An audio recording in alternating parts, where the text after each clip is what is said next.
For centuries, mankind has sought to control the elements, to bring rain to dry lands, to bend nature to its will. One of the most controversial ways we do this is through cloud seeding. The process is simple in theory. Planes release tiny particles, often silver iodide, into the atmosphere. These particles act as nuclei, attracting moisture, forcing clouds to condense and release rain. It sounds like science fiction, but it's real. And in places like the Middle East, where rainfall is rare, it's seen as a lifeline. But when we interfere with nature, do we truly understand the consequences? Rain can be a blessing, but it can also be a curse. The skies may listen, but they do not obey.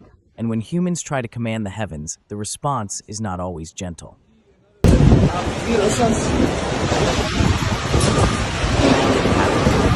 Dubai, a city built in the heart of the desert, was suddenly engulfed by a storm of biblical proportions. The sky cracked open, unleashing a downpour so intense, so relentless, that the streets became rivers within hours. Luxury cars, once symbols of wealth and power, floated helplessly through the floodwaters. Towering skyscrapers disappeared behind sheets of rain. The desert, once dry and lifeless, was drowning. Could this be the result of cloud seeding? Experts debate whether this storm was simply an act of nature or the direct consequence of human interference. But one fact remains: when you force the sky to rain, you don't get to choose how much or where it will fall.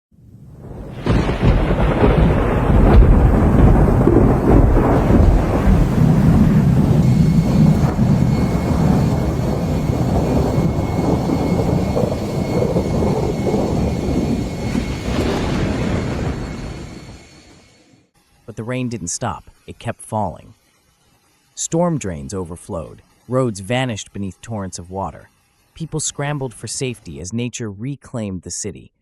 What was once a calculated attempt to bring rain had now become an uncontrollable force of destruction.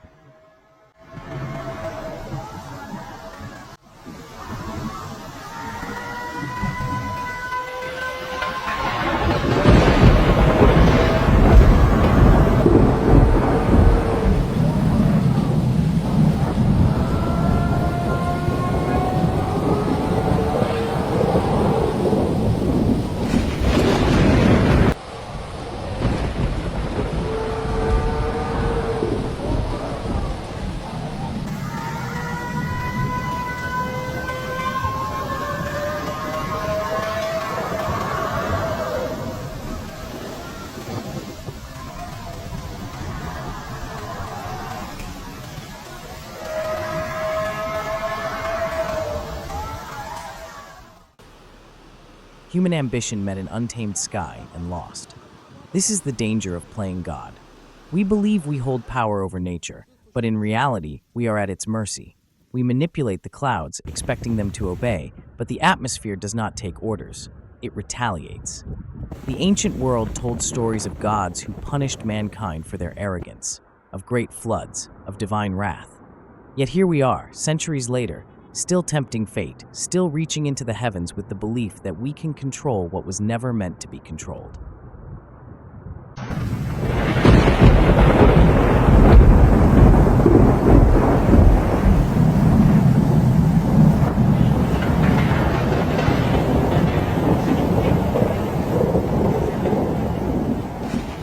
And then, as quickly as it began, it was over.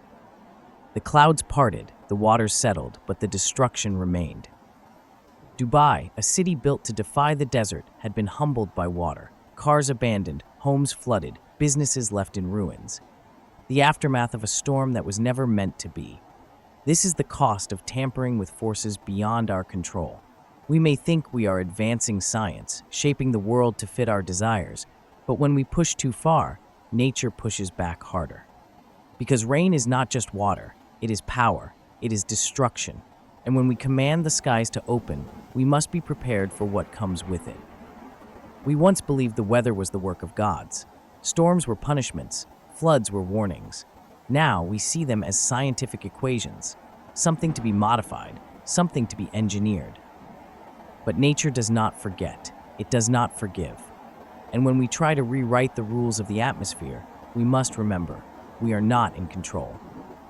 Because when you play God with the skies, Sometimes you summon a wrath you cannot contain.